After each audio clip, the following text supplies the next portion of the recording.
Hi Year 9, I'm going to talk to you a little bit today about the Geography GCSE. When you look at the images on the screen, they all have one thing in common, and that is that they all study geography at some level. Theresa May, our former Prime Minister, and Prince William both studied geography at university. In the bottom right hand corner is an image of Barack Obama, who is a big advocate for geography, and he believes that geography allows us to understand the complexities of the world as we know it today and how it will be shaped in the future. Geography is a really interesting GCSE. It allows you to build upon the knowledge that you've developed throughout Key Stage 3 whilst learning new skills and exploring new ideas and concepts. Geography is one of the most popular option choices at GCSE, with over a third of the pupils in England taking the subject. Geography is not only one of the most up-to-date and relevant subjects, it's also one of the most valuable subjects to study at GCSE and A-level. So important, in fact, that the Guardian newspaper in 2015 named geography as the must-have A-level and the most employable subject, because it helps you make sense of the world. Geography marries together the world of hard scientific fact and process with the human interaction and reaction through skillful application. In geography, you will gain a wide variety of skills which will be useful long after you leave Brine Leas. These skills are highly sought after by sixth form colleges, universities and employers. Geography is highly respected and regarded by employers due to its combination of transferable skills, including problem solving and critical thinking. Pupils who have studied geography have gone on to work in various economic sectors, such as working with the environment, or working in finance or town planning, or in areas of research. At Brine Leas, we follow the AQA curriculum for our GCSE, and the course is split into 3 different sections, so 3 different exam papers. The first paper is based on physical geography, the second paper is based on human geography, and the third paper is based on fieldwork and skills. Over the next few slides, I will talk to you a little bit about what is included in each of those papers and the topics that you would be studying at GCSE. Geography is highly respected and regarded by employers because of its combination of transferable skills such as problem solving and critical thinking, and pupils who have studied geography have gone on to work in various sectors of the economy.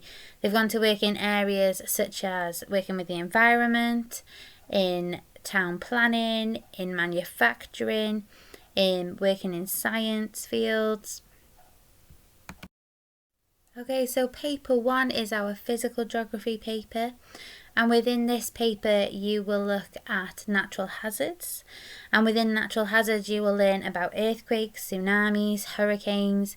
You'll learn how they've been formed, how they're caused, the effect that they have on people and the environment, and how we've responded to those natural hazards.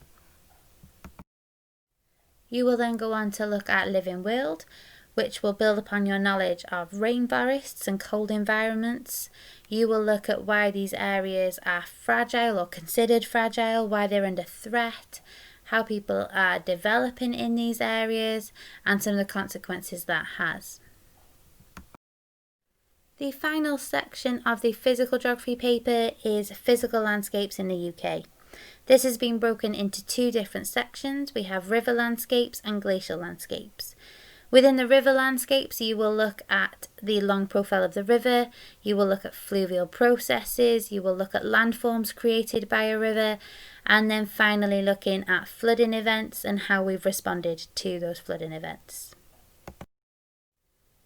Within the glacial landscapes, you will look at glacial processes, you will look at glacial landforms, and then finally you will look at how glaciers have shaped parts of the UK today, looking at case studies of areas that have been shaped by glaciers such as the Lake District.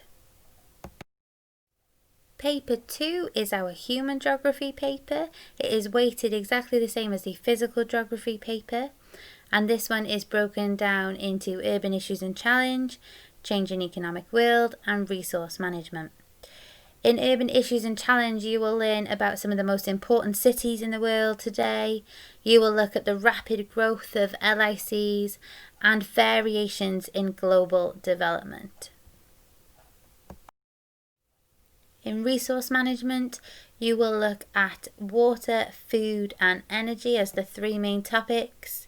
You will look at water shortages, food shortages, how that's impacted on people around the world. And then finally, we focus more on energy, the demand for energy in the UK, and the change and shift of what energy sources we use within the UK. And the final section within our Human Geography paper is Changing Economic World.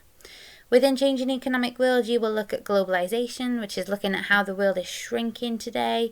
You will look at businesses and jobs, and you will look at technology and the role that has within globalisation and the impact that it's having on this sort of shrinking world theory, along with the role of TNCs and how they've contributed to our global economy.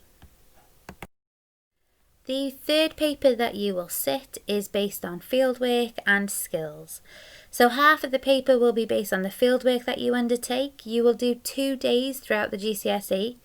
1 day is normally done in year 10, and at the minute we go to Birmingham to do your human geography study. And then you will do a day in year 11, which is where we do our physical geography study, to Carden Mill Valley, which is a river valley. You will then come back to the classroom and you will analyse the data that you've collected, and then you apply that data to exam questions.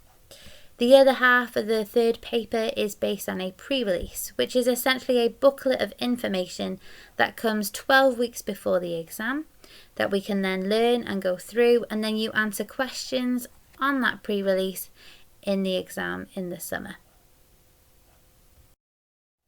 Okay, just to summarise then, we have 3 exam papers. Unit 1 and Unit 2, Human Geography and Physical Geography, are both an hour and a half long and are equally weighted. Unit 3 is an hour and 15 minutes, which tests fieldwork and your pre-release booklet. There are no tiers within Geography GCSE, and there is no coursework. Everything that you learn throughout the 2 years will be examined in these 3 exams at the end of year 11.